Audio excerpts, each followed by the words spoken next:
کچھ لوگ یہ سمجھتے ہیں کہ میرے اندر کوئی تکبر نہیں، عاجزی ہی عاجزی ہے، انکساری ہی انکساری ہے، میں بالکل ٹھیک ہوں۔ حالانکہ عاجزی کے جو پہلو ہونے چاہیے وہ اس کے اندر نہیں پائے جاتے، لیکن اس نے اپنے آپ کو کسی نہ کسی حوالے سے مطمئن کیا ہوا ہے، خوش فہمی کا شکار ہے۔ طریقت میں اور راہ سلوک میں خوش فہمیوں کا اور اپنے آپ کو کچھ سمجھ کے بیٹھ جانے کا کسی جگہ کوئی ذکر ہی نہیں ہے، کوئی گنجائش نہیں۔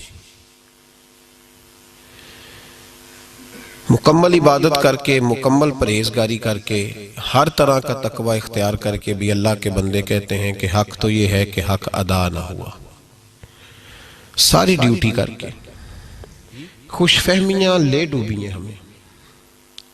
ہر آدمی کسی نہ کسی جگہ خوش فہمی کا شکار ہے۔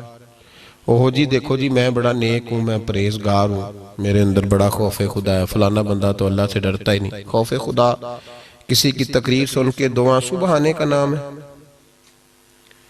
خوف خدا استغفار کی تسبیح نکالنے کا نام ہے، خوف خدا وجود کے رونگٹے کھڑے ہو جانے کا نام ہے، یا خوف خدا تیرے لب و لہجے سے، تیری تقریر سے، تیری واعظ و نصیحت سے چھلکے گا۔ خوف خدا کا تو معنی یہ ہے کہ لقمہ حرام کبھی تیرے منہ کے قریب نہ جائے، پھر تیرے اندر خوف خدا ہے۔ خوف خدا تو یہ ہے کہ کسی شخص کو ذرا سی تیری وجود سے تکلیف پہنچ جائے تو تو بے چین ہو جائے، یہ خوف خدا۔ خوف خدا تو یہ ہے کہ تو ایک منٹ کے لیے بھی، ایک لمحے کے لیے بھی گناہ کی سوچ آئے تو تو ڈرے کہ میرا رب کہیں ناراض نہ ہو جائے۔ خوف خدا تو یہ دو جملے پکار لینا، کہنا میں رو پڑا تھا، میں بڑا اللہ سے ڈرتا ہوں۔ بھائی ہم تو اللہ سے ڈرتے ہیں۔ اللہ سے ڈرنے کا نام تو یہ ہے کہ تیری تنہائیاں بھی صاف ستھری ہو جائیں، تو اکیلے میں بھی سوال ہی نہیں پیدا ہوتا بندہ اللہ سے ڈرتا ہو۔ اور پھر وہ حضرت سیدنا عثمان غنی رضی اللہ تعالیٰ عنہ اکیلے تنہائی میں اپنے واش روم کے اندر غسل کرتے تھے تو پھر بھی کپڑے پہن کے۔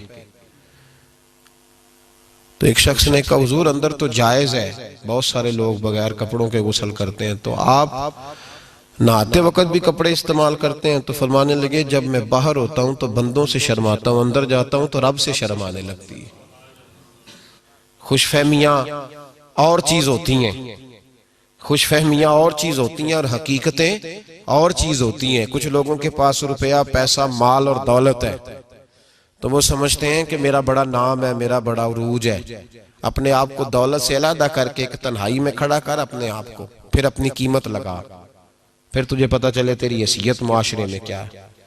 کچھ لوگوں کے نام کے ساتھ ان کی کرسی لگی ہوتی ہے تو وہ کہتے ہیں میرا بڑا مقام ہے۔ اس کرسی سے اٹھ کے ذرا سائیڈ پہ ہو نا، تجھے تیرے ملک کا پتہ چلے کتنا ہے۔ خوش فہمیوں کا لوگ شکار ہے، ہماری نسبتیں ہمیں بچاتی ہیں۔ بنا ہے شاہ کا مصاحب تو پھرے ہے اتراتا، وگرنہ شہر میں غالب کی آبرو کیا ہے۔ یہ تو اس کے ساتھ لگ گیا ہے تو اتراتا پھرتا ہے، ذرا سائیڈ پہ ہو، تجھے پتہ چلے تیری حیثیت کتنی ہے، تجھے پتہ چلے تیری اوقات کیا ہے۔ ہم خوش فہمی کا شکار ہیں۔ اللہ قرآن مجید میں فرماتے ہیں نماز پڑھنے آنے والے نمازی بھی کئی دفعہ برباد ہو جاتے ہیں۔ فویل للمصلین، بربادی ہے نمازیوں کے لیے۔ اللہ نمازی کے لیے فرمایا الذین ہم عن صلاتہم ساہون، یہ وہ لوگ ہیں جو اپنی نمازوں کو ہی بھول گئے۔ الذین ہم یراؤن، سجدہ میرے آگے کرتے ہیں، دکھاتے بندوں کو ہیں۔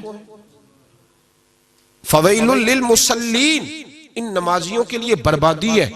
یہ خوش فہمی میں نہ رہے کہ ہم لمبا سجدہ کرتے ہیں، ہم تو سجدے میں جاتے ہیں تو لوگ ہمیں دیکھتے ہیں۔ بھائی نہیں، تو خوش فہمی کا شکار ہے۔ اس چنگل سے باہر نکل، ایک سائیڈ پہ ہو، تجھے پتہ چلے تیری حیثیت کیا ہے۔ عاجزی، انکساری اور چیز کا نام ہے، اور چیز کا نام ہے۔